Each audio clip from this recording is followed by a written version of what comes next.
ਨੂੰ ਤੇ ਚਾਹ ਹੁੰਦਾ ਦਾਤਾ ਵਰਤਾਉਣ ਦਾ, ਦਾਤੇ ਨੂੰ ਤੇ ਚਾਹ ਹੁੰਦਾ ਦਾਤਾ ਵਰਤਾਉਣ ਦਾ।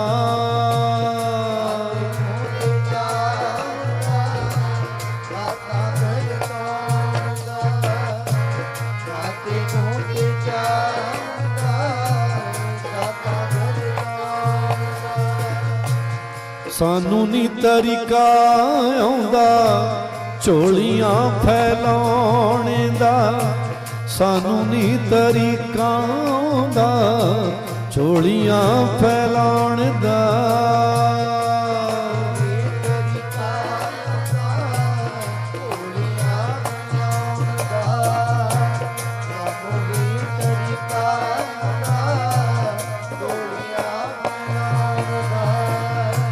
ਸਾਨੂੰ ਨੀ ਤਰੀਕਾ ਆਉਂਦਾ ਝੋਲੀਆਂ ਫੈਲਾਉਣ ਦਾ, ਸਾਨੂੰ ਨੀ ਤਰੀਕਾ ਆਉਂਦਾ ਝੋਲੀਆਂ ਫੈਲਾਉਣ ਦਾ।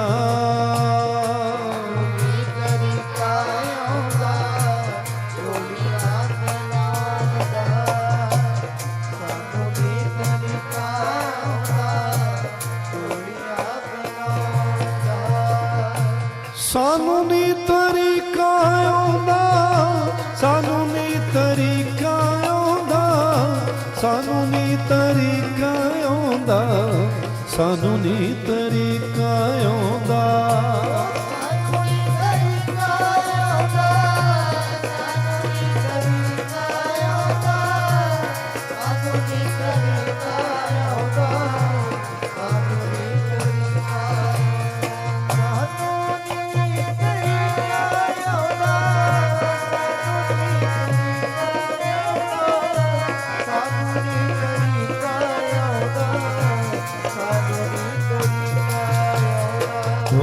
ਦਾਤੇ ਨੂੰ ਤੇ ਚਾਹੁੰਦਾ ਦਾਤਾ ਵਰਤਾਉਣ ਦਾ, ਦਾਤੇ ਨੂੰ ਤੇ ਚਾਹੁੰਦਾ ਦਾਤਾ ਵਰਤਾਉਣ ਦਾ।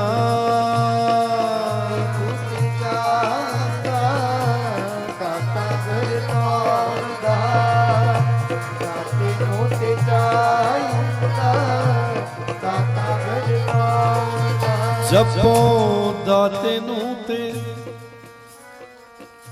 ਦਾਤਾ ਵਰਤਾਉਣ ਦਾ, ਦਾਤੇ ਨੂੰ ਤੇ ਦਾਤਾ ਵਰਤਾਉਣ ਦਾ।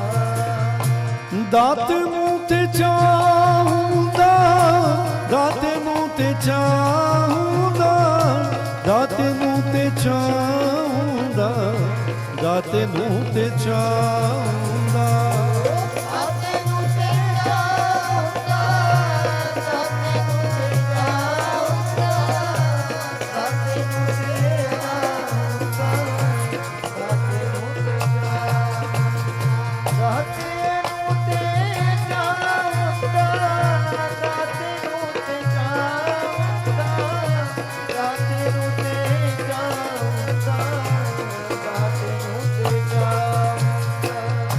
ਦਾਤੇ ਨੂੰ ਤੇ ਚਾਹੁੰਦਾ ਦਾਤਾ ਵਰਤਾਉਣ ਦਾ, ਦਾਤੇ ਨੂੰ ਤੇ ਚਾਹੁੰਦਾ ਦਾਤਾ ਵਰਤਾਉਣ ਦਾ।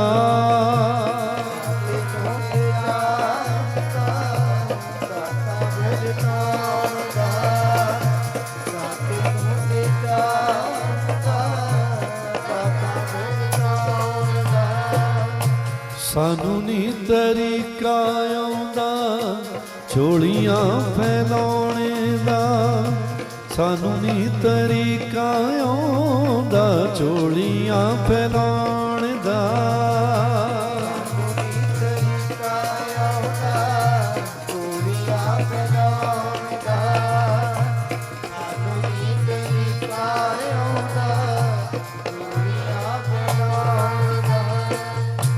ਸਾਨੂੰ ਨੀ ਤਰੀਕਾ ਆਉਂਦਾ, ਸਾਨੂੰ ਨੀ ਤਰੀਕਾ ਆਉਂਦਾ, ਸਾਨੂੰ ਨੀ ਤਰੀਕਾ ਆਉਂਦਾ, ਸਾਨੂੰ ਨੀ ਤਰੀਕਾ ਆਉਂਦਾ।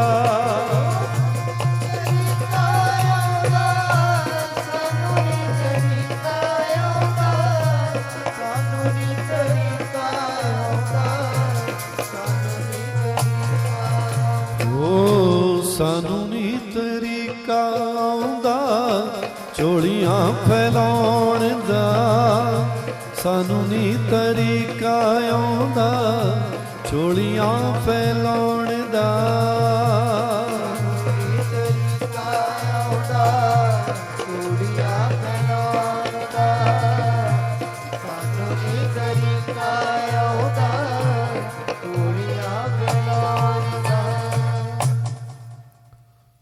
ਸ਼੍ਰੀ ਅਨੰਦਪੁਰ ਸਾਹਿਬ ਦਾ ਦਰਬਾਰ ਤੇ ਸਤਿਗੁਰਾਂ ਦੀ ਉਪਸਥਿਤੀ ਉਸ ਦਰਬਾਰ ਦੇ ਵਿੱਚ ਐਸੀ ਹੈ ਜਿੱਥੇ ਮਜ਼ਲੂਮਾਂ ਦੀ, ਗਰੀਬਾਂ ਦੀ ਰਾਖੀ ਕੀਤੀ ਜਾਂਦੀ ਹੈ। ਉਹ ਪਿਆਰੀ ਸੰਗਤ, ਉਸ ਸਮੇਂ ਜ਼ੁਲਮ ਤੇ ਜ਼ਾਲਮ ਚਾਹੁੰਦੇ ਸਨ ਕਿ ਚੰਗਿਆਈ ਮਿਟ ਜਾਵੇ, ਕਿਉਂਕਿ ਜੱਗ ਤੇ ਕਦੇ ਹਨੇਰਾ ਨਹੀਂ ਚਾਹੁੰਦਾ ਕਿ ਚਾਨਣ ਰਹਿਣਾ ਚਾਹੀਦਾ ਹੈ। ਜ਼ੁਲਮ ਜਿਹੜੇ ਸਨ ਉਹ ਜ਼ਾਲਮ ਇੰਨੇ ਕਰਨ ਲੱਗੇ, ਕਿਉਂਕਿ ਇਹ ਕੇਵਲ ਗੁਰੂ ਗੋਬਿੰਦ ਸਿੰਘ ਜੀ ਮਹਾਰਾਜ ਦੇ ਸਮੇਂ ਦੀਆਂ ਗੱਲਾਂ ਨਹੀਂ। ਜਦੋਂ ਸਾਹਿਬ ਸ੍ਰੀ ਗੁਰੂ ਨਾਨਕ ਦੇਵ ਜੀ ਮਹਾਰਾਜ ਆਏ ਨੇ, ਉਸ ਸਮੇਂ ਤੋਂ ਹੀ ਇਹ ਜ਼ੁਲਮ ਜਿਹੜਾ ਸੀ, ਇਸ ਜ਼ੁਲਮ ਦੀਆਂ ਜੜ੍ਹਾਂ ਜਿਹੜੀਆਂ ਸਨ, ਜ਼ਾਲਮਾਂ ਦੀਆਂ ਜੜ੍ਹਾਂ ਜਿਹੜੀਆਂ ਸਨ, ਉਹ ਹੌਲੀ ਹੌਲੀ ਪੱਕੀਆਂ ਹੋ ਗਈਆਂ ਸਨ। ਕਿਉਂਕਿ ਜਦੋਂ ਸਾਹਿਬ ਸ੍ਰੀ ਗੁਰੂ ਨਾਨਕ ਦੇਵ ਜੀ ਮਹਾਰਾਜ ਨੇ ਇਸ ਧਰਤੀ ਨੂੰ ਚਾਨਣ ਦਿੱਤਾ ਸੀ, ਉਦੋਂ ਬਾਬਰ ਵਰਗੇ ਜਿਹੜੇ ਜਾਬਰ ਲੋਕ ਸਨ, ਸਤਿਗੁਰਾਂ ਨੇ ਉਹਨਾਂ ਦਾ ਵਰਣਨ ਵੀ ਕੀਤਾ ਕਿ ਉਹਨਾਂ ਦਾ ਸਮਾਂ ਕੈਸਾ ਸੀ ਕਿ ਉਹ ਜਿੱਥੇ ਲੋਕਾਂ ਨੂੰ ਲੁੱਟਦੇ ਸਨ, ਉੱਥੇ ਇਸਤਰੀਆਂ ਨੂੰ, ਧੀਆਂ ਭੈਣਾਂ ਨੂੰ ਆਪਣੇ ਮਹਿਲਾਂ ਵਿੱਚ ਲੈ ਜਾਂਦੇ ਹੁੰਦੇ ਸੀ ਤੇ ਜ਼ੁਲਮ ਦੀ ਉਹ ਅੱਤ ਕਰ ਦਿੰਦੇ ਹੁੰਦੇ ਸੀ ਕਿ ਜਿਸ ਦਾ ਵਰਣਨ ਕਰਨਾ ਵੀ ਬਹੁਤ ਔਖਾ ਹੈ। ਸਾਹਿਬ ਸ੍ਰੀ ਗੁਰੂ ਨਾਨਕ ਦੇਵ ਜੀ ਮਹਾਰਾਜ ਨੇ ਲਿਖਿਆ ਹੈ ਗੁਰੂ ਸਾਹਿਬ ਦੀ ਬਾਣੀ ਵਿੱਚ ਕਿ ਜਿਨ ਸਿਰ ਸੋਹਨ ਪੱਟੀਆਂ ਮੰਗੀ ਪਾਏ ਸੰਧੂਰ, ਸੇ ਸਿਰ ਕਾਤੀ ਮੁਨੀਅਨ ਗਲ ਵਿੱਚ ਆਵੇ ਧੂੜ। ਕਿ ਜਿਨ੍ਹਾਂ ਦੇ ਸਿਰ ਸੰਧੂਰ ਹੁੰਦੇ ਸਨ, ਜਿਨ੍ਹਾਂ ਦੇ ਸੋਹਣੇ ਸ਼ਿੰਗਾਰ ਕੀਤੇ ਹੁੰਦੇ ਸਨ, ਕਿ ਉਹਨਾਂ ਦੇ ਸਿਰ ਮੁੰਨ ਦਿੱਤੇ ਜਾਂਦੇ ਸਨ, ਉਹਨਾਂ ਇਸਤਰੀਆਂ ਧੀਆਂ ਭੈਣਾਂ ਦੀ ਪੱਤ ਰੋਲੀ ਜਾਂਦੀ ਸੀ। ਔਰ ਗੁਰੂ ਸਾਹਿਬ ਨੇ ਆ ਕੇ, ਸਾਹਿਬ ਸ੍ਰੀ ਗੁਰੂ ਨਾਨਕ ਦੇਵ ਜੀ ਮਹਾਰਾਜ ਨੇ ਆ ਕੇ ਸਾਰਾ ਜੱਗ ਘੁੰਮ ਕੇ ਵੇਖਿਆ ਕਿ ਕਿਵੇਂ ਰੱਬ ਦੀ ਬਣਾਈ ਦੁਨੀਆ ਤੇ ਕਿਸ ਢੰਗ ਨਾਲ ਜ਼ੁਲਮ ਹੋ ਰਿਹਾ ਹੈ ਤੇ ਜ਼ਾਲਮ ਜਿਹੜੇ ਸਨ ਉਹ ਕਿੰਨੇ ਮਜ਼ਬੂਤ ਹੋ ਰਹੇ ਨੇ। ਫਿਰ ਜਿਵੇਂ ਜਿਵੇਂ ਗੁਰੂ ਸਾਹਿਬ ਦੇ ਅਵਤਾਰ ਅੱਗੇ ਵਧੇ, ਦੂਜੇ ਪਾਤਸ਼ਾਹ ਆਏ, ਤੀਜੇ ਪਾਤਸ਼ਾਹ ਆਏ, ਜਿਵੇਂ ਜਿਵੇਂ ਪੀੜ੍ਹੀ ਦਰ ਪੀੜ੍ਹੀ ਗੁਰੂ ਸਾਹਿਬਾਨਾਂ ਦੇ ਅਵਤਾਰ ਆਉਂਦੇ ਗਏ, ਗੁਰੂ ਸਾਹਿਬ ਇਸ ਜ਼ੁਲਮ ਨਾਲ ਲੜਦੇ ਗਏ। ਜਿੱਥੇ ਪੰਚਮ ਪਾਤਸ਼ਾਹ ਨੇ ਤਤੀਆਂ ਤਵੀਆਂ ਤੇ ਬਹਿ ਕੇ ਆਪਣੀ ਜ਼ਿੰਦਗੀ ਨੂੰ, ਆਪਣੇ ਆਪ ਨੂੰ ਕੁਰਬਾਨ ਕੀਤਾ, ਜਿੱਥੇ ਗੁਰੂ ਤੇਗ ਬਹਾਦਰ ਜੀ ਮਹਾਰਾਜ 9ਵੇਂ ਪਾਤਸ਼ਾਹ ਨੇ ਚਾਂਦਨੀ ਚੌਂਕ ਵਿੱਚ ਦਿੱਲੀ ਵਿੱਚ ਇਸ ਜ਼ੁਲਮ ਨੂੰ ਖਤਮ ਕਰਨ ਦੇ ਲਈ ਤੇ ਇਸ ਧਰਤੀ ਤੇ ਇਨਸਾਨੀਅਤ ਨੂੰ ਬਚਾਉਣ ਦੇ ਵਾਸਤੇ, ਇਸ ਹਿੰਦੁਸਤਾਨ ਦੀ ਰੱਖਿਆ ਕਰਨ ਵਾਸਤੇ, ਸਿੱਧੇ ਸ਼ਬਦਾਂ 'ਚ ਕਹਾਂ ਤੇ ਰੱਬ ਦੀ ਬਣਾਈ ਦੁਨੀਆ ਦਾ ਭਲਾ ਕਰਨ ਵਾਸਤੇ ਸਤਿਗੁਰਾਂ ਨੇ ਆਪਣੇ ਆਪ ਨੂੰ ਵਾਰ ਦਿੱਤਾ। ਗੁਰੂ ਪਿਆਰੀ ਸਾਧ ਸੰਗਤ, ਦਸ਼ਮੇਸ਼ ਪਿਤਾ ਸਾਹਿਬ ਸ੍ਰੀ ਗੁਰੂ ਗੋਬਿੰਦ ਸਿੰਘ ਜੀ ਮਹਾਰਾਜ ਜਦੋਂ ਉਹਨਾਂ ਦਾ ਵੇਲਾ ਆਇਆ, ਫਿਰ ਉਹਨਾਂ ਨੇ ਤਾਂ ਕਹਿ ਹੀ ਦਿੱਤਾ ਕਿ ਧਰਮ ਚਲਾਵਨ ਸੰਤ ਉਬਾਰਨ ਔਰ ਸਕਲ ਦੁਸ਼ਟਨ ਕੋ ਮੂਲ ਉਬਾਰਨ। ਕਿ ਮੈਂ ਆਇਆ ਹੀ ਇਸ ਲਈ ਇਸ ਧਰਤੀ ਤੇ ਕਿ ਮੈਂ ਦੁਸ਼ਟਾਂ ਦਾ ਖਾਤਮਾ ਹੀ ਕਰਨਾ ਹੈ, ਮੈਂ ਦੁਸ਼ਟਾਂ ਨੂੰ ਰਹਿਣ ਨਹੀਂ ਦੇਣਾ, ਕਿਉਂਕਿ ਪਹਿਲੇ ਜਾਮੇ ਤੋਂ ਵੇਖਦਾ ਆ ਰਿਹਾ ਮੈਂ। ਗੁਰੂ ਸਾਹਿਬ ਆਏ, ਜ਼ੁਲਮ ਇੰਨਾ ਵਧਿਆ ਹੋਇਆ। ਔਰ ਆਨੰਦਪੁਰ ਦੇ ਦਰਬਾਰ ਦੀ ਇੱਕ ਹੋਰ ਛੋਟੀ ਜੀ ਘਟਨਾ, ਇੱਕ ਦਿਨ ਇੱਕ ਆਦਮੀ, ਇੱਕ ਫਰਿਆਦੀ ਆਇਆ ਗੁਰੂ ਦੇ ਦਰਬਾਰ ਵਿੱਚ। ਉਹਨੇ ਹੱਥ ਜੋੜੇ ਬੇਨਤੀ ਕੀਤੀ, ਮਹਾਰਾਜ ਸੱਚੇ ਪਾਤਸ਼ਾਹ, ਮੇਰਾ ਦੇ ਸਾਈਂ, ਆਨੰਦਪੁਰ ਦੇ ਵਾਸੀ, ਕਿਰਪਾ ਕਰੋ ਮਹਾਰਾਜ, ਮੇਰਾ ਕੱਲ ਵਿਆਹ ਹੋਇਆ ਤੇ ਮੇਰੀ ਇਸਤਰੀ ਨੂੰ ਜਿਹਦਾ ਹਜੇ ਚੂੜੇ ਪਾਏ ਹੋਏ ਨੇ ਤੇ ਉਹਨੂੰ ਪਠਾਨ ਆ ਕੇ, ਮੁਸਲਮਾਨ ਆ ਕੇ ਚੱਕ ਕੇ ਲੈ ਕੇ ਗਏ। ਔਰ ਜਦੋਂ ਉਹਨੇ ਆ ਕੇ ਬੇਨਤੀ ਕੀਤੀ, ਮਹਾਰਾਜ ਸਾਡੇ ਘਰ ਦੀ ਪੱਤ, ਘਰ ਦੀ ਇੱਜ਼ਤ ਦੀ ਰਾਖੀ ਕਰ ਦੋ, ਕਰੋ ਦਾਤਾ, ਸਤਿਗੁਰਾਂ ਨੇ ਆਪਣੇ ਵੱਡੇ ਸਾਹਿਬਜ਼ਾਦੇ ਬਾਬਾ ਅਜੀਤ ਸਿੰਘ ਜੀ ਨੂੰ ਆਦੇਸ਼ ਕੀਤਾ ਏ ਕਿ ਤੁਸੀਂ ਜਾਓ। ਬਾਬਾ ਅਜੀਤ ਸਿੰਘ ਗਏ, ਜਾ ਕੇ ਉਹਨਾਂ ਮੁਸਲਮਾਨਾਂ ਨੂੰ, ਉਹਨਾਂ ਪਠਾਨਾਂ ਨੂੰ ਮਾਰਿਆ ਤੇ ਉਸ ਦੀ ਧਰਮ ਪਤਨੀ ਨੂੰ, ਉਸ ਘਰ ਦੀ ਇੱਜ਼ਤ ਨੂੰ ਉਹਨਾਂ ਤੋਂ ਛੁਡਵਾਇਆ। ਹੁਣ ਅਗਲਾ ਸੁਨੇਹਾ ਕਿ ਜਦੋਂ ਛੁਡਵਾਇਆ ਉਹਨਾਂ ਤੋਂ ਤੇ ਛੁਡਵਾ ਕੇ ਉਸ ਤੋਂ ਬਾਅਦ ਉਸਨੇ ਧੰਨਵਾਦ ਕੀਤਾ ਬਾਬਾ ਅਜੀਤ ਸਿੰਘ ਜੀ ਨੂੰ, ਕਹਿਣ ਲੱਗਾ, ਮਹਾਰਾਜ ਸਤਿਗੁਰਾਂ ਨੇ ਬੜੀ ਕਿਰਪਾ ਕੀਤੀ, ਤੁਸੀਂ ਦਇਆ ਕੀਤੀ, ਸਾਨੂੰ ਬਚਾ ਲਿਆ। ਤੇ ਬਾਬਾ ਅਜੀਤ ਸਿੰਘ ਜੀ ਕਹਿੰਦੇ ਕਿ ਜੇ ਤੈਨੂੰ ਬਚਾਇਆ ਤੇ ਹੁਣ ਤੂੰ ਅੱਗੇ ਕੀ ਕਰੇਗਾ? ਕਹਿੰਦਾ, ਮਹਾਰਾਜ ਹੁਕਮ ਕਰੋ। ਉਹ ਕਹਿੰਦੇ, ਸਤਿਗੁਰਾਂ ਦਾ ਆਦੇਸ਼ ਹੈ ਕਿ ਅੱਜ ਤੈਨੂੰ ਅਸੀਂ ਬਚਾਇਆ ਹੈ, ਕੱਲ ਤੂੰ ਆਪਣੀ ਰਾਖੀ ਕਰਨ ਲਈ ਆਪ ਤਿਆਰ ਹੋ ਜਾ। ਆਪਣੀ ਰਾਖੀ ਕਰਨ ਲਈ ਆਪ ਤਿਆਰੀਆਂ ਕਰੋ ਔਰ ਆਪਣੇ ਆਪ ਨੂੰ ਸਾਬਤ ਸੂਰਤ ਕਰੋ, ਆਪਣੇ ਆਪ ਨੂੰ ਤਕੜੇ ਕਰੋ, ਆਪਣੇ ਆਪ ਨੂੰ ਗੁਰੂ ਦੇ ਲੜ ਲਾਓ, ਖੰਡੇ ਬਾਟੇ ਦਾ ਅੰਮ੍ਰਿਤ ਪੀ ਕੇ ਆਪਣੇ ਆਪ ਨੂੰ ਤਕੜੇ ਕਰ ਲਓ। ਉਹਨੇ ਹੱਥ ਜੋੜੇ ਕਿਹਾ ਕਿ ਮੈਂ ਆਪ ਜੀ ਦੀ ਆਗਿਆ ਸਿਰ ਮੱਥੇ ਧਾਰਨ ਕਰਦਾ। ਇਹ ਇਸ ਤਰ੍ਹਾਂ ਦਾ ਦਰਬਾਰ ਸੀ ਜਿੱਥੇ ਜ਼ੁਲਮ ਨੂੰ ਠੱਲ ਪਾਈ ਜਾਂਦੀ ਸੀ ਤੇ ਜ਼ਾਲਮਾਂ ਨੂੰ ਰੋਕਿਆ ਜਾਂਦਾ ਸੀ ਤੇ ਰੱਖਿਆ ਜਿਹੜੀ ਸੀ ਉਹ ਦੁਨੀਆ ਦੀ ਕੀਤੀ ਜਾਂਦੀ ਸੀ। ਇਸੇ ਲਈ ਤਾਂ ਗੁਰਮਤਿ ਦਾ ਸਿਧਾਂਤ ਹੈ ਕਿ ਨਾਨਕ ਨਾਮ ਚੜ੍ਹਦੀ ਕਲਾ ਤੇਰੇ ਭਾਣੇ ਸਰਬੱਤ ਦਾ ਭਲਾ। ਗੁਰੂ ਪਿਆਰੀ ਸਾਧ ਸੰਗਤ, ਉਸ ਆਨੰਦਪੁਰ ਸਾਹਿਬ ਦੀ ਧਰਤੀ ਤੋਂ ਜਦੋਂ ਸਾਹਿਬ ਸ੍ਰੀ ਗੁਰੂ ਗੋਬਿੰਦ ਸਿੰਘ ਜੀ ਮਹਾਰਾਜ ਦੀ ਚੰਗਿਆਈ ਦੀਆਂ ਖਬਰਾਂ ਫੈਲਣ ਲੱਗੀਆਂ ਤੇ ਜ਼ੁਲਮ ਜਿਹੜਾ ਸੀ, ਜ਼ੁਲਮ ਉਹਨਾਂ ਨੂੰ, ਜ਼ਾਲਿਮ ਉਹਨਾਂ ਨੂੰ ਕਾਬੂ ਨਾ ਕਰ ਸਕੇ ਤੇ ਉਸ ਸਮੇਂ ਦੇ ਜਿਹੜੇ ਰਾਜੇ ਸਨ, ਜਿਨ੍ਹਾਂ ਨੂੰ ਪਹਾੜੀ ਰਾਜੇ ਕਿਹਾ ਜਾਂਦਾ ਸੀ, ਜਿਨ੍ਹਾਂ ਨਾਲ ਸਤਿਗੁਰਾਂ ਦੀ ਸਾਂਝ ਸੀ, ਮਿੱਤਰਤਾ ਸੀ, ਤੇ ਉਹ ਪਹਾੜੀ ਰਾਜੇ ਜਿਹੜੇ ਸੀ, ਉਹਨਾਂ ਨੂੰ, ਪਹਾੜੀ ਰਾਜਿਆਂ ਨੂੰ ਮੁਸਲਮਾਨਾਂ ਨੇ ਉਸ ਸਮੇਂ ਦਿਆਂ ਨੇ ਆਪਣੇ ਆਪ ਨਾਲ ਮਿਲਾ ਲਿਆ, ਆਪਣੇ ਨਾਲ ਜੋੜ ਲਿਆ। ਕਿਉਂਕਿ ਦੁਨੀਆ ਤੇ ਆਇਆ ਬੰਦਾ ਇੱਕੋ ਚੀਜ਼ ਤੇ ਡਿੱਗਦਾ। ਜਦੋਂ ਉਹਨੂੰ ਲਾਲਚ ਦਿੱਤਾ ਜਾਂਦਾ ਨਾ ਤੇ ਚੰਗੇ ਚੰਗੇ ਬੰਦਿਆਂ ਦੇ ਜ਼ਮੀਰ ਡੋਲ ਜਾਂਦੇ ਨੇ। ਪਿਆਰੀ ਸੰਗਤ, ਇਸ ਧਰਤੀ ਦੇ ਉੱਤੇ ਇਹ ਜਿਹੜਾ ਲੋਭ ਹੈ ਨਾ, ਇਹ ਲਾਲਚ ਹੈ। ਕਿਉਂਕਿ ਮਹਾਂਪੁਰਸ਼ ਕਹਿੰਦੇ ਬੰਦਿਆ ਜੱਗ ਤੇ ਜੋ ਕੁਛ ਹੈ ਉਹ ਇੱਥੇ ਹੀ ਹੈ। ਤੂੰ ਇਕੱਠਾ ਭਾਵੇਂ ਕੱਖ ਕਰ ਲੈ ਤੇ ਇਕੱਠਾ ਭਾਵੇਂ ਲੱਖ ਕਰ ਲੈ, ਜਦੋਂ ਤੂੰ ਜਾਏਗਾ ਨਾ ਕੱਖ ਲਿਜਾ ਸਕਦਾ ਤੇ ਨਾ ਲੱਖ ਲਿਜਾ ਸਕਦਾ। ਛੱਡਣਾ ਸਭ ਕੁਝ ਇੱਥੇ ਹੀ ਤੈਨੂੰ ਪੈ ਜਾਣਾ ਹੈ। ਫਿਰ ਕਾਹਦੇ ਵਾਸਤੇ ਇਹਨਾਂ ਲਾਲਚਾਂ ਦੇ ਵਿੱਚ, ਕਾਹਦੇ ਪਾਸੇ ਆਪਣੇ ਆਪ ਨੂੰ, ਆਪਣੇ ਜ਼ਮੀਰਾਂ ਨੂੰ ਮਾਰ ਕੇ ਆਪਣੇ ਆਪ ਨੂੰ ਗੁੰਮਰਾਹ ਕਰਦਾ ਹੈ, ਆਪਣੇ ਆਪ ਨੂੰ ਆਪਣੇ ਹੀ ਆਪ ਤੋਂ ਤੋੜ ਕੇ ਇਨਸਾਨੀਅਤ ਤੋਂ ਡਿੱਗਦਾ ਹੈ। ਲੇਕਿਨ ਉਸ ਸਮੇਂ ਦੇ ਪਹਾੜੀ ਰਾਜੇ ਜਿਹੜੇ ਸਨ, ਗੁਰੂ ਪਿਆਰੀ ਸਾਧ ਸੰਗਤ,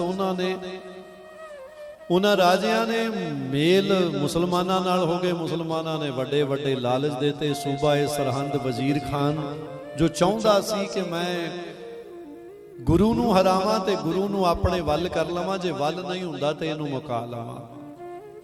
ਹੁਣ ਹੋਇਆ ਕਿ ਉਹ ਜਿਹੜੀ ਆਨੰਦਪੁਰ ਸਾਹਿਬ ਦੀ ਧਰਤੀ ਹੈ ਜਿੱਥੇ ਸਤਿਗੁਰ ਜਾ ਕੇ ਵਿਰਾਜਮਾਨ ਨੇ, ਹੁਣ ਸਤਿਗੁਰ ਗੁਰੂ ਗੋਬਿੰਦ ਸਿੰਘ ਜੀ ਮਹਾਰਾਜ ਕੋਈ ਸਧਾਰਨ ਨਹੀਂ। ਇੱਕ ਪਾਸੇ ਤਾਂ ਅਵਤਾਰ ਨੇ, ਦੂਸਰੇ ਪਾਸੇ ਸਤਿਗੁਰ ਜਿਹੜੀ ਚੀਜ਼ ਬਣਾਉਂਦੇ ਨੇ ਉਹ ਵਾਸਤੂ ਕਲਾ ਦਾ ਐਸਾ ਅਦਭੁਤ ਨਮੂਨਾ ਹੁੰਦਾ ਹੈ ਕਿ ਆਨੰਦਪੁਰ ਸਾਹਿਬ ਦਾ ਦਰਬਾਰ ਸਤਿਗੁਰਾਂ ਨੇ ਸਜਾਇਆ। ਉੱਥੇ ਆ ਕੇ ਮੁਸਲਮਾਨਾਂ ਨੇ ਆ ਕੇ ਜੀ ਆਕਰਮਣ ਕਰ ਦਿੱਤਾ, ਅਟੈਕ ਕਰ ਦਿੱਤਾ। ਹੁਣ ਅਟੈਕ ਕਰਦੇ ਨੇ, ਹਮਲਾ ਕਰਦੇ ਨੇ। ਔਰ ਜਦੋਂ ਆਨੰਦਪੁਰ ਸਾਹਿਬ ਤੇ ਹਮਲਾ ਕੀਤਾ ਹੈ 6 ਮਹੀਨੇ, ਔਰ ਮੁਸਲਮਾਨ ਫੌਜ ਜਿਹੜੀ ਹੈ 6 ਮਹੀਨੇ ਉੱਥੇ ਆ ਕੇ ਰੁਕੀ ਹੋਈ ਹੈ। ਮਾਰਨਾ ਚਾਹੁੰਦੀ ਹੈ ਲੇਕਿਨ ਕਾਬੂ ਵਿੱਚ ਨਹੀਂ ਆ ਰਹੇ ਨੇ। ਲੱਖਾਂ ਦੀ ਤਾਦਾਦ ਦੇ ਵਿੱਚ ਮੁਸਲਮਾਨ ਫੌਜ ਹੈ ਔਰ ਹਜ਼ਾਰਾਂ ਦੀ ਗਿਣਤੀ ਦੇ ਵਿੱਚ ਗੁਰੂ ਦੇ ਪਿਆਰੇ ਨੇ ਜਿਹੜੇ ਲੋਹਾ ਲੈ ਰਹੇ ਨੇ ਉਸ ਜ਼ਾਲਮਾਂ ਦੇ ਨਾਲ, ਉਸ ਜ਼ੁਲਮ ਦੇ ਨਾਲ। 6 ਮਹੀਨੇ ਬੀਤ ਗਏ। ਮੁਸਲਮਾਨ ਬੜੇ ਮਰ ਰਹੇ ਨੇ, ਸੈਨਿਕ ਬਹੁਤ ਮਰ ਰਹੇ ਨੇ, ਲੇਕਿਨ ਹੱਲ ਨਹੀਂ ਹੋ ਰਿਹਾ। ਕਿਲਾ ਜਿੱਤਿਆ ਨਹੀਂ ਜਾ ਰਿਹਾ, ਫਤਿਹ ਨਹੀਂ ਕਰ ਪਾ ਰਹੇ ਨੇ। ਸੋਚਾਂ ਵਿੱਚ ਨੇ ਕੀ ਕਰੀਏ। ਹੁਣ ਸੋਚੋ ਕਿ ਜਿੱਥੇ ਲੱਖਾਂ ਦੀ ਤਾਦਾਦ ਵਿੱਚ ਫੌਜ ਆ ਕੇ ਖੜੀ ਹੈ ਤੇ ਕਿਲਾ ਜਿੱਤਿਆ ਨਹੀਂ ਜਾ ਰਿਹਾ, ਤੇ ਸੋਚੋ ਸਤਿਗੁਰਾਂ ਨੇ ਉਸ ਕਿਲੇ ਦਾ ਜਿਹੜਾ ਆਪ ਨਿਰਮਾਣ ਕਰਵਾਇਆ ਹੈ, ਸਤਿਗੁਰ ਕੈਸੇ ਨਿਰਮਾਣ ਕਰਨ ਵਾਲੇ ਸਨ ਕਿ ਜਿਨ੍ਹਾਂ ਕੋਲੇ ਵਿਦਿਆ ਦੀ ਕਮੀ ਨਹੀਂ ਹੈ, ਗਿਆਨ ਦੀ ਕਮੀ ਨਹੀਂ ਹੈ, ਉਸ ਨੂੰ ਜਿੱਤਣਾ ਹੀ ਉਹਨਾਂ ਲਈ ਔਖਾ ਹੋ ਗਿਆ। 6 ਮਹੀਨੇ ਉੱਥੇ ਖੜੇ ਨੇ, ਉਹ ਜਿੱਤਣਾ ਚਾਹੁੰਦੇ ਨੇ ਲੇਕਿਨ ਜਿੱਤ ਨਹੀਂ ਪਾਏ। ਫਿਰ ਵਿਚਾਰਾਂ ਕਰਦੇ ਨੇ ਕੀ ਕਰੀਏ, ਕਿਉਂਕਿ ਜਿਹੜੇ ਯੁੱਧ ਹੁੰਦੇ ਨਾ ਗੁਰੂ ਪਿਆਰੀ ਸਾਧ ਸੰਗਤ, ਇਹਦੇ ਵਿੱਚ ਸਾਮ ਦਾਮ ਦੰਡ ਭੇਦ, ਇਹ 4 ਤਰ੍ਹਾਂ ਦੀਆਂ ਨੀਤੀਆਂ ਹੁੰਦੀਆਂ। ਇਹ ਸਾਮ ਦਾਮ ਦੰਡ ਭੇਦ ਦਾ ਮਤਲਬ ਹੈ ਕਿ ਜਿਵੇਂ ਵੀ ਆਪਣਾ ਕੰਮ ਨਿਕਲੇ ਕਢਾ ਲਓ ਬਸ। ਲੇਕਿਨ ਇਹ ਨੀਤੀਆਂ, ਇਹ ਜੋ ਸਾਮ ਦਾਮ ਦੰਡ ਭੇਦ ਹੈ, ਚੰਗੀਆਂ ਨਹੀਂ ਹੈ। ਇਹਦੇ ਵਿੱਚ ਚਤੁਰਾਈ ਹੈ, ਇਹਦੇ ਵਿੱਚ ਚਲਾਕੀ ਹੈ, ਇਹਦੇ ਵਿੱਚ ਕਪਟ ਹੈ, ਇਹਦੇ ਵਿੱਚ ਠੱਗੀ ਹੈ, ਇਹਦੇ ਵਿੱਚ ਦੂਜੇ ਨੂੰ ਲੁੱਟਿਆ ਜਾਂਦਾ ਹੈ, ਪਰ ਇਹਦੇ ਰਿਜ਼ਲਟ ਬੜੇ ਮਾੜੇ ਨੇ। ਉਹਨਾਂ ਨੇ ਸੋਚਿਆ ਕਿ ਸਾਮ ਦਾਮ ਦੰਡ ਭੇਦ ਨਾਲ ਕਿਵੇਂ ਵੀ ਜਿੱਤਣਾ ਹੈ, ਅਸੀਂ ਕਿਲੇ ਨੂੰ ਜਿੱਤੀਏ ਕਿਵੇਂ। ਤੇ ਜਿਹੜੇ ਪਹਾੜੀ ਰਾਜੇ ਸੀ ਉਹਨਾਂ ਨਾਲ ਬਹਿ ਕੇ ਸਲਾਹ ਮਸ਼ਵਰੇ ਚੱਲਦੇ ਨੇ। ਜਦੋਂ ਸਲਾਹ ਕੀਤੇ ਗਏ ਤੇ ਉਹਨਾਂ ਪਹਾੜੀ ਰਾਜਿਆਂ ਨੇ ਕਿਹਾ ਕਿ ਗੁਰੂ ਇੱਕ ਚੀਜ਼ ਤੇ ਭਰੋਸਾ ਕਰ ਸਕਦਾ ਹੈ,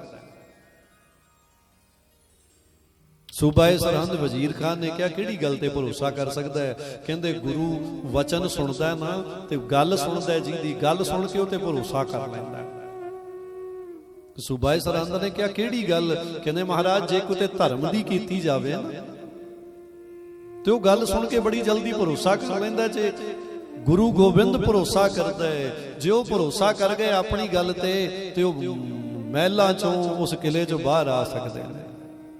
ਤੇ ਜਦੋਂ ਬਾਹਰ ਆਉਣਗੇ ਆਪਣੀ ਮਰਜ਼ੀ ਆਪਾਂ ਜਿਵੇਂ ਮਰਜ਼ੀ ਕਰ ਲਈ।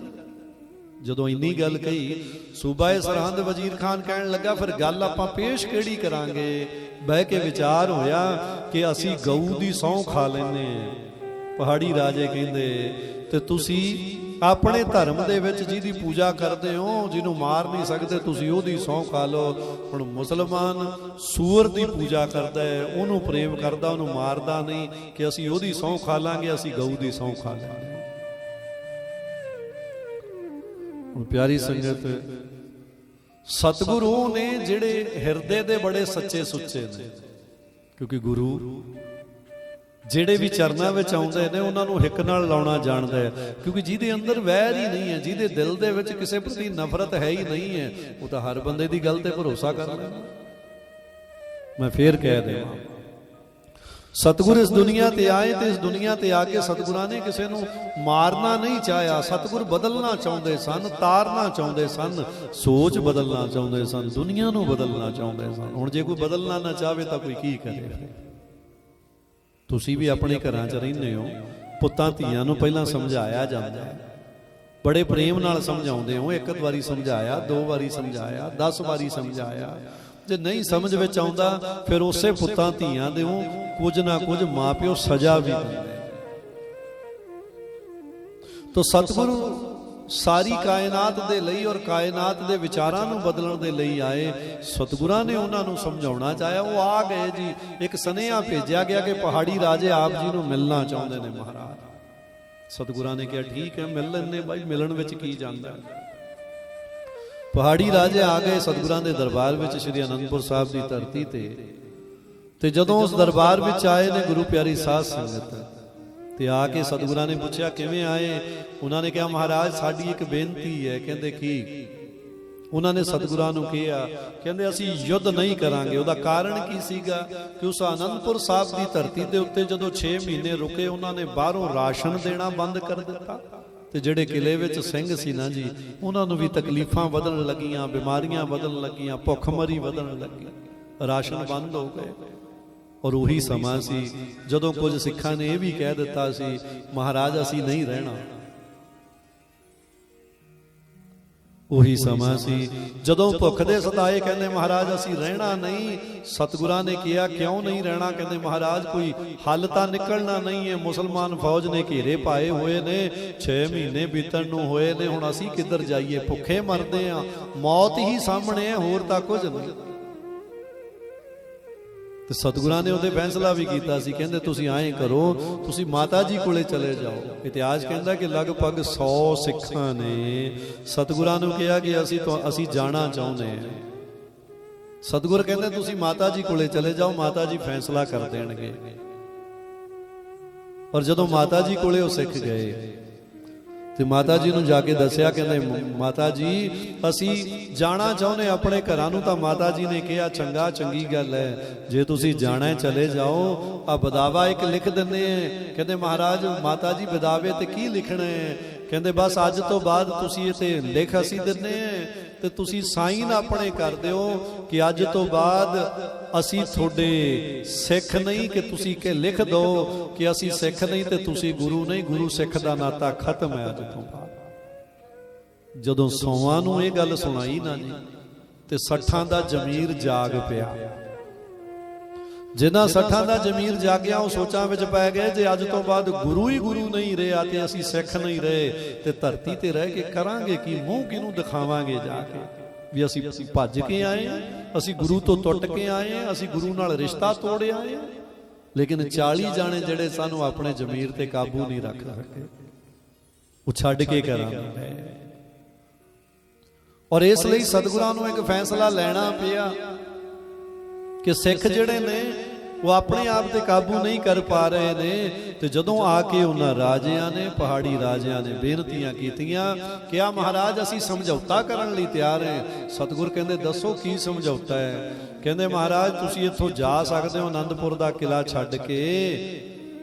ਤੇ ਸਤਿਗੁਰ ਕਹਿੰਦੇ ਭਰੋਸਾ ਕੀ ਹੈ ਕਿ ਬਾਹਰ ਜਾਵਾਂਗੇ ਅਸੀਂ ਤੇ ਤੁਸੀਂ ਹਮਲਾ ਨਹੀਂ ਕਰਾਂਗੇ? ਪਹਾੜੀ ਰਾਜਿਆਂ ਨੇ ਕਿਹਾ ਮਹਾਰਾਜ ਅਸੀਂ ਗਊ ਦੀ ਸਹੁੰ ਖਾ ਕੇ ਕਹਿੰਦੇ ਵੀ ਅਸੀਂ ਹਮਲਾ ਨਹੀਂ ਕਰਾਂਗੇ। ਤੇ ਮੁਸਲਮਾਨਾਂ ਨੇ ਕਿਹਾ ਮਹਾਰਾਜ ਅਸੀਂ ਆਪਣੇ ਧਰਮ ਦੀ ਸਹੁੰ ਖਾ ਕੇ ਕਹਿੰਦੇ ਹਾਂ ਕਿ ਅਸੀਂ ਹਮਲਾ ਨਹੀਂ ਕਰਾਂਗੇ। ਹੁਣ ਸਤਿਗੁਰ ਹਿਰਦੇ ਦੇ ਕੋਮਲ ਨੇ, ਕਿਉਂਕਿ ਸਤਿਗੁਰ ਸਿੱਖ ਕੀ ਕਰੈ ਪ੍ਰਤਪਾਲ, ਔਰ ਸੇਵਕ ਕੋ ਗੁਰ ਸਦਾ ਦਇਆਲ। ਔਰ ਦਇਆਲੂ ਸਤਿਗੁਰੂ ਨੇ ਉਹਨਾਂ ਨੂੰ ਕਿਹਾ ਕਿ ਜੇ ਧਰਮ ਦੀਆਂ ਹੀ ਸਹੁੰਆਂ ਖਾ ਲਈਆਂ ਇਸ ਤੋਂ ਉੱਤੇ ਹੋਰ ਹੈ ਕੀ ਹੈ। ਸਤਿਗੁਰਾਂ ਨੇ ਉਹਨਾਂ ਨੂੰ ਮਨਜ਼ੂਰੀ ਦਿੱਤੀ ਕਿ ਠੀਕ ਹੈ, ਜੇ ਤੁਸੀਂ ਸੱਚ ਆਖਦੇ ਹੋ, ਜੇ ਤੁਸੀਂ ਸਹੁੰ ਖਾ ਕੇ ਆਪਣੇ ਆਪ ਨੂੰ ਪੱਕਾ ਰੱਖਦੇ ਹੋ ਤੇ ਅਸੀਂ ਇਸ ਕਿਲੇ ਨੂੰ ਛੱਡ ਦੇਵਾਂਗੇ। ਔਰ ਪਿਆਰੀ ਸਾਧ ਸੰਗਤ, ਜਦੋਂ ਰਾਜੇ ਚਲੇ ਗਏ ਤਾਂ ਸਤਿਗੁਰਾਂ ਨੇ ਸੁਨੇਹਾ ਦੇ ਦਿੱਤਾ, ਸਾਰੀ ਜਿੰਨੇ ਸਿੱਖ ਨੇ, ਸਾਹਿਬਜ਼ਾਦੇ ਨੇ, ਮਾਤਾ ਜੀ ਨੂੰ ਪਤਾ ਚੱਲਿਆ ਕਿਲਾ ਛੱਡਣਾ ਹੈ। ਤੇ ਜਦੋਂ ਕਿਲਾ ਛੱਡਣ ਲੱਗੇ ਨਾ ਤੇ ਛੋਟੇ ਸਾਹਿਬਜ਼ਾਦੇ ਬਾਬਾ ਜੋਰਾਵਰ ਸਿੰਘ ਤੇ ਬਾਬਾ ਫਤਿਹ ਸਿੰਘ ਆਪਣੇ ਵੱਡੇ ਭਰਾਵਾਂ ਦੇ ਕੋਲੇ ਆਏ ਤੇ ਕਹਿੰਦੇ ਚਲੋ ਚੱਲੀਏ। ਬਾਬਾ ਅਜੀਤ ਸਿੰਘ ਤੇ ਬਾਬਾ ਜੁਝਾਰ ਸਿੰਘ ਨੇ ਕਿਹਾ ਕਿ ਜੋਰਾਵਰ ਤੇ ਫਤਿਹ ਸਿੰਘ ਨੂੰ ਕਿ ਤੁਸੀਂ ਮਾਤਾ ਜੀ ਨਾਲ ਚੱਲੋ। ਤੇ ਉਹਨਾਂ ਨੇ ਕਿਹਾ ਵੀਰ ਜੀ ਤੁਸੀਂ ਵੀ ਸਾਡੇ ਨਾਲ ਚੱਲੋ। ਤੇ ਵੱਡੇ ਸਾਹਿਬਜ਼ਾਦਿਆਂ ਨੇ ਕਿਹਾ ਕਿ ਨਹੀਂ, ਅਸੀਂ ਸੈਨਾ ਨੂੰ, ਅਸੀਂ ਸਾਰੀ ਜਿਹੜੀ ਸੈਨਾ ਹੈ ਉਹ ਸਾਰੀ ਸੈਨਾ ਦੇ ਪਿੱਛੇ ਪਿੱਛੇ ਦੇਖ ਰੇਖ ਕਰਦੇ ਦੋਨੇ ਆਵਾਂਗੇ। ਤੇ ਛੋਟੇ ਸਾਹਿਬਜ਼ਾਦਿਆਂ ਨੇ ਕਿਹਾ ਅਸੀਂ ਵੀ ਤੁਹਾਡੇ ਨਾਲ ਹੋ ਜਾਂਦੇ ਹਾਂ। ਕਿਹਾ ਨਹੀਂ ਨਾਲ ਨਹੀਂ, ਤੁਸੀਂ ਪਹਿਲਾਂ ਚੱਲੋ, ਅਸੀਂ ਪਿੱਛੇ ਪਿੱਛੇ ਆਵਾਂਗੇ। ਤੇ ਕਵੀ ਕਹਿੰਦਾ ਹੈ ਕਿ ਛੋਟੇ ਸਾਹਿਬਜ਼ਾਦਿਆਂ ਨੇ ਜਦੋਂ ਇਹ ਗੱਲ ਸੁਣੀ ਤੇ ਗੱਲ ਵਕੜੀਆਂ ਪਾਉਂਦੇ ਨੇ ਆਪਣੇ ਭਰਾਵਾਂ ਦੇ ਨਾਲ, ਔਰ ਗੱਲ ਵਕੜੀਆਂ ਪਾਈਆਂ ਤੇ ਕਵੀ ਲਿਖਦਾ ਹੈ ਕਿ ਵੀਰੇ ਗਲੇ ਮਿਲੇ ਨੇ ਕੈਸਾ ਮਿਲਾਪ ਹੋਇਆ। ਇਹ ਆਖਰੀ ਗੱਲ ਵਕੜੀਆਂ ਨੇ ਉਸ ਆਨੰਦਪੁਰ ਸਾਹਿਬ ਦੀ ਧਰਤੀ ਤੇ, ਉਸ ਅਨੋਖੇ ਜਿਹੇ ਇਤਿਹਾਸ ਦੀਆਂ ਆਖਰੀ ਜੱਫੀਆਂ ਨੇ ਭਰਾਵਾਂ ਦੀਆਂ, ਛੋਟੇ ਸਾਹਿਬਜ਼ਾਦਿਆਂ ਦੀਆਂ, ਵੱਡੇ ਸਾਹਿਬਜ਼ਾਦਿਆਂ ਦੇ ਨਾਲ। ਤੇ ਜਦੋਂ ਮਿਲੇ ਨੇ, ਕਵੀ ਲਿਖਦਾ ਹੈ ਕਿ ਵੀਰੇ ਗਲੇ ਮਿਲੇ ਨੇ ਕੈਸਾ ਮਿਲਾਪ ਹੋਇਆ, ਚੁੱਪਚਾਪ ਰੋਏ ਸਾਰੇ। ਬਾਹਰ ਹੰਝੂ ਨਹੀਂ ਘੇਰਦੇ, ਚੁੱਪਚਾਪ ਰੋਏ ਸਾਰੇ। ਆਸਮਾਂ ਵੀ ਰੋਇਆ, ਵੇਖੋ ਆਨੰਦਪੁਰ ਤੋਂ ਕੈਸਾ ਪਿਆ ਵਿਛੋੜਾ। ਉੱਡਿਆ ਮਾਨ ਸਰ ਤੋਂ ਹੰਸਾਂ ਦਾ ਜੋੜਾ ਜੋੜਾ। ਕੈਸੀ ਘੜੀ ਜੋ ਵਿਛੜੇ ਮੁੜ ਕੇ ਉਹ ਮਿਲ ਨਾ ਪਾਏ। ਇਤਿਹਾਸ ਨੇ ਵੀ ਰੋ ਰੋ ਇਹ ਰੂਹਾਨੀ ਗੀਤ ਗਾਏ। ਆਖਰੀ ਜਫੀਆਂ ਭਰਾਵਾਂ ਦੀਆਂ ਮਿਲੇ ਨੇ। ਔਰ ਅਸਮਾਨ, ਕਵੀ ਲੋਕ ਕਹਿੰਦੇ ਕਿ ਧਰਤੀ ਤੇ ਅਸਮਾਨ ਵੀ ਪਿਘਲ ਗਿਆ ਇਸ ਪ੍ਰੇਮ ਨੂੰ ਤੇ ਇਸ ਵਿਛੋੜੇ ਨੂੰ ਵੇਖ ਕੇ ਕਿ ਵਿਛੜ ਤਾਂ ਰਹੇ ਨੇ ਪਰ ਕਿਸੇ ਨੂੰ ਅੰਦਾਜ਼ਾ ਨਹੀਂ ਹੈ ਕਿ ਹੁਣ ਕਦੇ ਮੇਲ ਨਹੀਂ ਹੋਣੇ। ਛੋਟੇ ਸਾਹਿਬਜ਼ਾਦੇ ਅੱਗੇ ਵਧੇ, ਵੱਡੇ ਸਾਹਿਬਜ਼ਾਦੇ ਨਾਲ ਚੱਲਦੇ ਨੇ। ਸਾਰੇ ਸਿੱਖਾਂ ਨੂੰ ਦੇਖਦੇ ਹੋਏ ਸਤਿਗੁਰ ਜਦੋਂ ਉੱਥੋਂ ਚੱਲੇ ਨੇ, ਗੁਰੂ ਪਿਆਰੀ ਸਾਧ ਸੰਗਤ, ਸੂਬਾ ਸਰਹੰਦ ਵਜ਼ੀਰ ਖਾਨ ਨੂੰ ਪਤਾ ਲੱਗਿਆ ਤੇ ਪਹਾੜੀ ਰਾਜਿਆਂ ਨੇ ਕਿਹਾ ਕਿ ਉਸ ਆਨੰਦਪੁਰ ਸਾਹਿਬ ਤੋਂ ਚੱਲ ਕੇ ਗੁਰੂ ਜੋ ਹੈ ਔਰ ਉਸ ਦੀ ਸੰਗਤ ਜਿਹੜੀ ਹੈ ਉੱਥੋਂ ਬਾਹਰ ਨਿਕਲ ਪਏ ਨੇ ਸਾਰੇ। ਜਦੋਂ ਇੰਨੀ ਗੱਲ ਕਹੀ ਤੇ ਉਹ ਹੱਸਿਆ ਵਜ਼ੀਰ ਖਾਨ, ਤੇ ਹੱਸ ਕੇ ਪਹਾੜੀ ਰਾਜਿਆਂ ਨੂੰ ਕਹਿੰਦਾ ਵੀ ਸਾਡਾ ਕੰਮ ਸਫਲ ਹੋ ਗਿਆ। ਜਦੋਂ ਇੰਨੀ ਗੱਲ ਕੀ ਉਹਨਾਂ ਨੇ ਕਿਹਾ ਕੀ ਮਤਲਬ ਹੈ? ਤੇ ਉਹ ਸੂਬਾ ਸਰਹੰਦ ਵਜ਼ੀਰ ਖਾਨ ਕਹਿਣ ਲੱਗਿਆ ਕਿ ਹੁਣ ਬਾਹਰ ਆ ਗਏ ਨੇ ਤੇ ਸਾਡਾ ਉਹਨਾਂ ਲਈ, ਉਹਨਾਂ ਤੇ ਹਮਲਾ ਕਰਨਾ, ਉਹਨਾਂ ਨੂੰ ਮਾਰਨਾ ਸੌਖਾ ਹੋ ਜਾਏਗਾ। ਔਰ ਗੁਰੂ ਪਿਆਰੀ ਸਾਧ ਸੰਗਤ, ਪਹਾੜੀ ਰਾਜਿਆਂ ਨੇ ਜਦੋਂ ਇਹ ਗੱਲ ਸੁਣੀ ਉਹਨਾਂ ਨੇ ਕਿਹਾ ਕਿ ਇਹ ਤਾਂ ਕਪਟ ਹੈ ਔਰ ਸਾਡਾ, ਅਸੀਂ ਧਰਮ ਦੀਆਂ ਸਹੁੰਆਂ ਖਾਧੀਆਂ ਨੇ। ਤੇ ਉਹ ਕਹਿੰਦਾ ਉਹ ਕਿਹੜੀਆਂ ਸਹੁੰਆਂ? ਔਰ ਗੁਰੂ ਪਿਆਰੀ ਸਾਧ ਸੰਗਤ, ਜਦੋਂ ਉਹਨਾਂ ਨੇ ਇਹ ਗੱਲ ਸੁਣੀ ਤੇ ਉਹ ਪਹਾੜੀ ਰਾਜੇ ਵੀ ਘਬਰਾ ਗਏ ਕਿ ਨਾ ਇਸ ਲੋਕ ਦੇ ਰਵਾਂਗੇ ਤੇ ਨਾ ਪਰਲੋਕ ਦੇ ਰਵਾਂਗੇ। ਨਾ ਧਰਤੀ ਹੀ ਸਾਨੂੰ ਚੰਗਾ ਕਹੇਗੀ ਤੇ ਨਾ ਅਸੀਂ ਮਰਨ ਤੋਂ ਬਾਅਦ ਆਪਣੇ ਆਪ ਨੂੰ ਸਫਲ ਕਰ ਸਕਦੇ ਹਾਂ।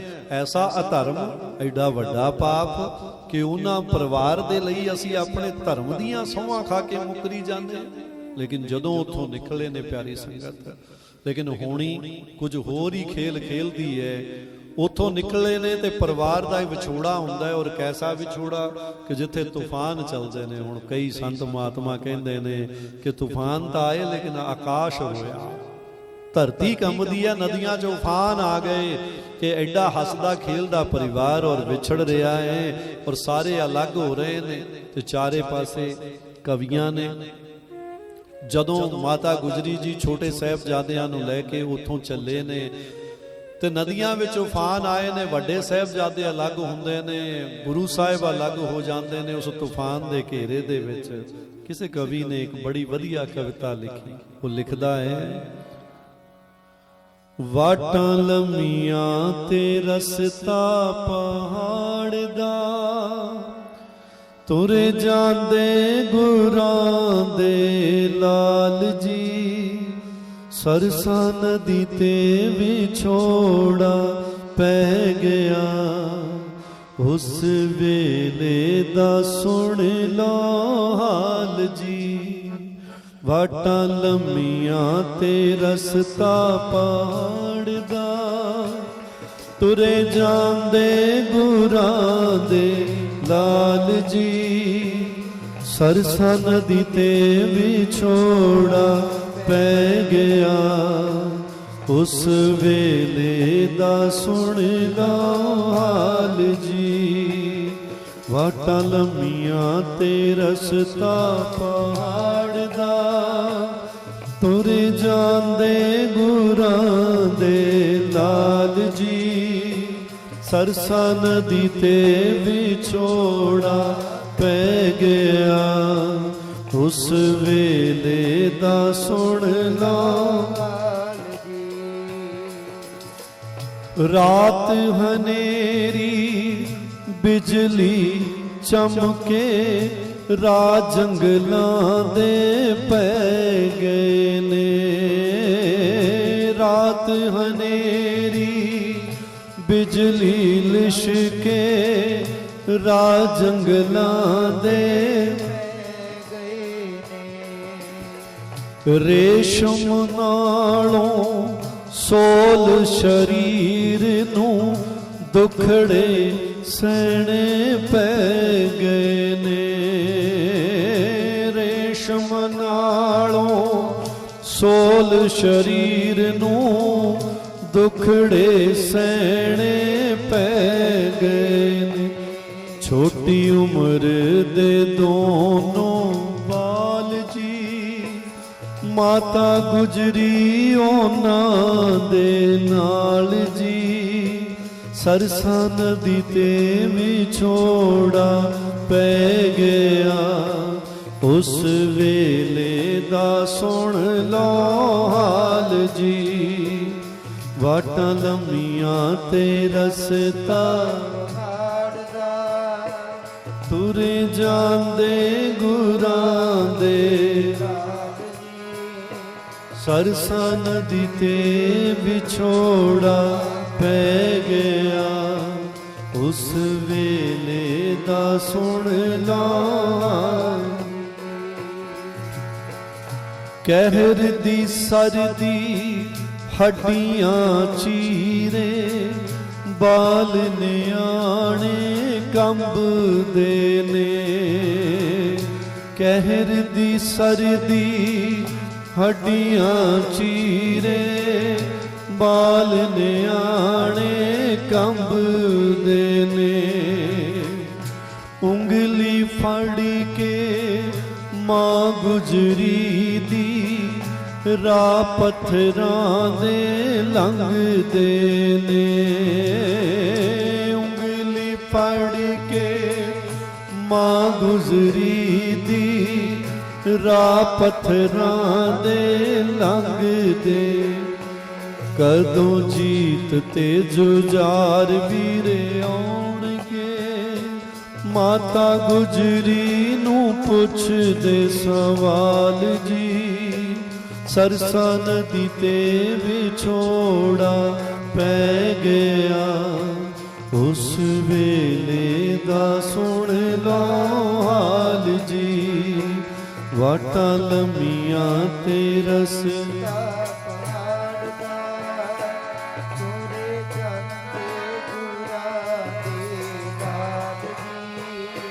ਸਰਸਾ ਨਦੀ ਤੇ ਵਿਛੋੜਾ ਪੈ ਗਿਆ।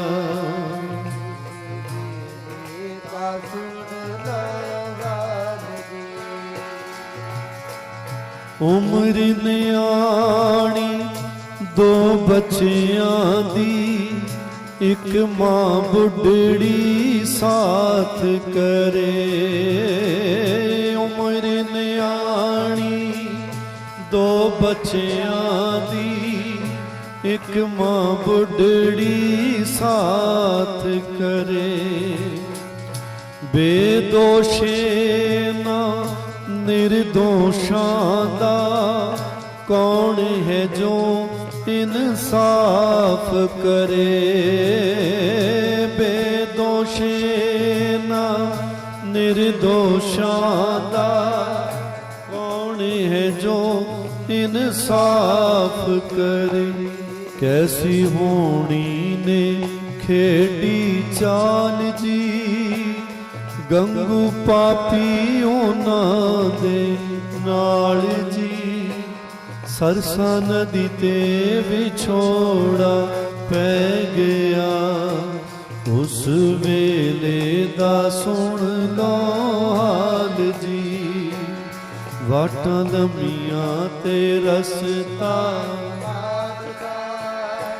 ਤੁਰੇ ਜਾਂਦੇ ਗੁਰਾਂ ਦੇ ਲਾਲ ਜੀ।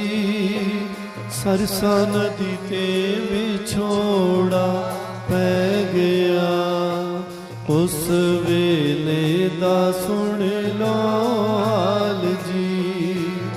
ਉਸ ਵੇਲੇ ਦਾ ਸੁਣ ਲਓ ਹਾਲ ਜੀ। ਉਸ ਵੇਲੇ ਦਾ ਸੁਣ ਲਓ ਹਾਲ ਜੀ। ਪਰਿਵਾਰ ਵਿਛੜਿਆ ਉਸ ਤੂਫਾਨ ਦੇ ਵਿੱਚ, ਔਰ ਬਾਬਾ ਅਜੀਤ ਸਿੰਘ ਔਰ ਬਾਬਾ ਜੁਝਾਰ ਸਿੰਘ ਪਿੱਛੇ ਆਉਣ ਵਾਲੀਆਂ ਮੁਸਲਮਾਨੀ ਸੈਨਾ ਦਾ ਸਾਹਮਣਾ ਕਰਦੇ ਨੇ। ਕਿਉਂਕਿ ਪਤਾ ਲੱਗਿਆ ਇੱਕ ਸਿੱਖ ਨੇ ਆ ਕੇ ਖਬਰ ਦਿੱਤੀ, ਮਹਾਰਾਜ ਜਿਹੜੇ ਮੁਸਲਮਾਨਾਂ ਨੇ ਵਚਨ ਲਏ ਸੀ ਧਰਮ ਦੇ, ਜਿਹੜੇ ਪਹਾੜੀ ਰਾਜਿਆਂ ਨੇ ਸਹੁੰਆਂ ਖਾਧੀਆਂ ਸੀ ਮਹਾਰਾਜ, ਉਹਨਾਂ ਨੇ ਸਹੁੰਆਂ ਤੋੜ ਦਿੱਤੀਆਂ ਨੇ ਤੇ ਉਹ ਭੱਜੇ ਆ ਰਹੇ ਨੇ ਸਾਡੇ ਤੇ ਹਮਲਾ ਕਰਨ ਦੇ ਲਈ। ਔਰ ਗੁਰੂ ਪਿਆਰੀ ਸਾਧ ਸੰਗਤ, ਇਸ ਦੁਨੀਆ ਦੇ ਉੱਤੇ ਜਿਹੜਾ ਅਕਿਰਤ ਘਣ ਹੈ ਨਾ ਜੀ, ਉਹਦੀ ਕੋਈ ਠੌਰ ਨਹੀਂ। ਅਕਿਰਤ ਘਣ ਕੌਣ? ਅਕਿਰਤ ਘਣ ਉਹ ਇਨਸਾਨ ਹੈ ਜਿਹੜਾ ਭਰੋਸੇ ਦੇ ਕੇ, ਵਿਸ਼ਵਾਸ ਦੇ ਕੇ ਤੇ ਵਿਸ਼ਵਾਸ ਘਾਤ ਕਰਦਾ ਹੈ। ਔਰ ਕਹਿੰਦੇ ਇਸ ਧਰਤੀ ਤੇ ਕੋਈ ਵੀ ਪਾਪ ਬਖਸ਼ਿਆ ਜਾ ਸਕਦਾ ਹੈ, ਲੇਕਿਨ ਵਿਸ਼ਵਾਸ ਘਾਤ ਕਰਨ ਵਾਲਾ ਇਹ ਪਾਪ ਕਦੇ ਬਖਸ਼ਿਆ ਨਹੀਂ ਜਾ ਸਕਦਾ।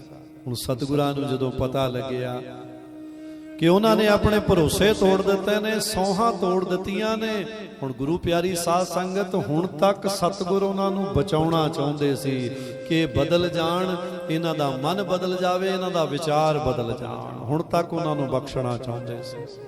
ਲੇਕਿਨ ਜਦੋਂ ਇਹ ਖਬਰਾਂ ਮਿਲੀਆਂ, ਬਾਬਾ ਅਜੀਤ ਸਿੰਘ, ਬਾਬਾ ਜੁਝਾਰ ਸਿੰਘ ਆਪਣੇ ਸਾਰੇ ਸਿੱਖਾਂ ਦੇ ਨਾਲ ਸਾਹਮਣਾ ਕਰਦੇ ਨੇ ਤੇ ਲੱਖਾਂ ਦੀ ਤਾਦਾਦ ਦੇ ਵਿੱਚ ਮੁਸਲਮਾਨੀ ਸੈਨਾ ਨੂੰ ਬਾਬਾ ਅਜੀਤ ਸਿੰਘ ਤੇ ਬਾਬਾ ਜੁਝਾਰ ਸਿੰਘ ਦੇ ਨਾਲ ਮਿਲ ਕੇ ਕੁਝ ਸਿੱਖਾਂ ਨੇ, ਕੁਝ ਮੁੱਠੀ ਭਰ ਸਿੱਖਾਂ ਨੇ, ਔਰ ਉਹਨਾਂ ਨੂੰ ਮਾਰਿਆ। ਜਦੋਂ ਤਰਥੱਲੀ ਮਚ ਗਈ ਚਾਰੇ ਪਾਸੇ, ਹਾਹਾਕਾਰ ਮਚ ਗਿਆ, ਉਧਰੋਂ ਤੂਫਾਨ ਰਾਹ ਨਾ ਦੇਵੇ ਤੇ ਇਧਰੋਂ ਸਿੱਖਾਂ ਦੇ ਕਮਾਨਾਂ ਵਿੱਚੋਂ ਨਿਕਲਣ ਵਾਲੇ ਤੀਰ ਜਿਹੜੇ ਸੀ ਉਹਨਾਂ ਨੂੰ ਰਾਹ ਨਹੀਂ ਸੀ ਦੇ ਰਹੇ।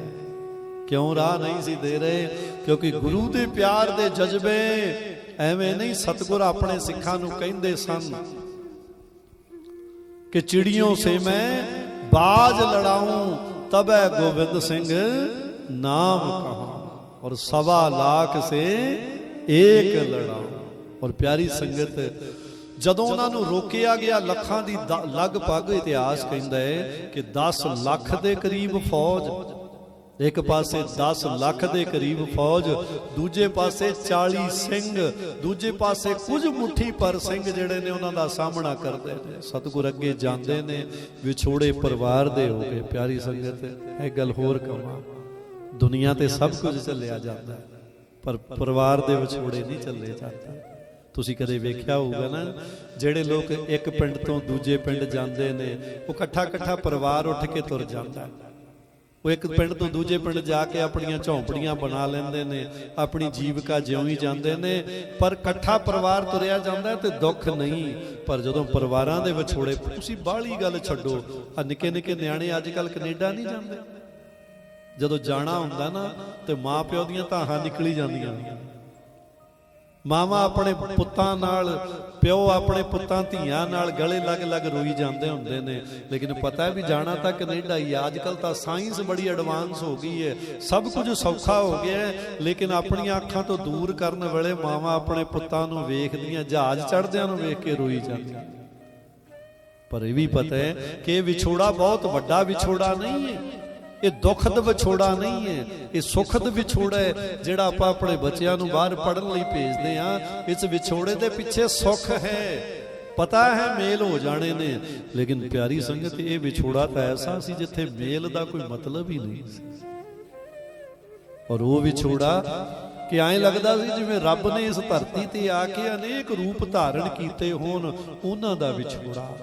और गुरु साहब चलते ने, गुरु साहब का एक सेवक चमकौर साहिब दे विच, जिस दा नाम कुछ लोग बुद्धू चंद कहते हैं, कुछ लोग बुद्धि चंद कहते हैं, वो मिलिया। उन्हें गुरु साहब नूं मत्थे टेके, गुरु साहब नूं जिन्हों चमकौर दी गढ़ी किया जाता है, उस गढ़ी विच आके गुरु साहब नूं रखिया कि महाराज तुसीं इत्थे रह जाओ, इस जगह ते रुक जाओ। और उत्थे रुके ने सतगुर। चमकौर दी गढ़ी विच सिखां ने तुरंत पहरे देने शुरू कीते, योजना बनाउणी शुरू कीती और योजना बनाउंदे ने। और इधर भरा जिहड़े ने बाबा अजीत सिंह, बाबा जुझार सिंह सोचते ने अपने भरावां बारे। अल्लाह यार खां लिखदा है, कहंदा भैया से बिछड़ कर जीना नहीं आता, भरावां तो अड हो के जिउणा नहीं आउंदा। अल्लाह यार खां लिखदा उन्हां दे दिल दीयां गल्लां अपने भरावां दे प्रति। छोटे साहिबजादियां नूं बैठे याद करदे ने ते छोटे साहिबजादे अपने वड्डे भरावां नूं याद करदे ने। तो अल्लाह यार खां लिखदे कि भैया से बिछड़ कर जीना नहीं आता, खाना नहीं, सोना नहीं, पीना नहीं आता। कि हर समय गलवकड़ियां पा के हर समय हसदे रहना।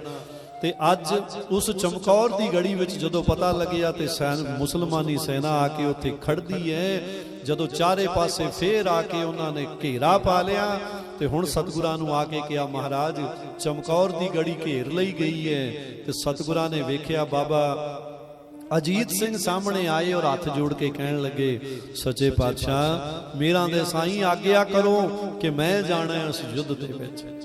सतगुरां ने तकिया अपने लाल पुत्र नूं तकिया ते सतगुर आग्या दिंदे ने बाबा अजीत सिंह जी कुछ सिखां नूं नाल लैके चले ने। उस युद्ध दे मैदान विच उतरदे ने जिथे लखां दी गिणती विच मुसलमान खड़े।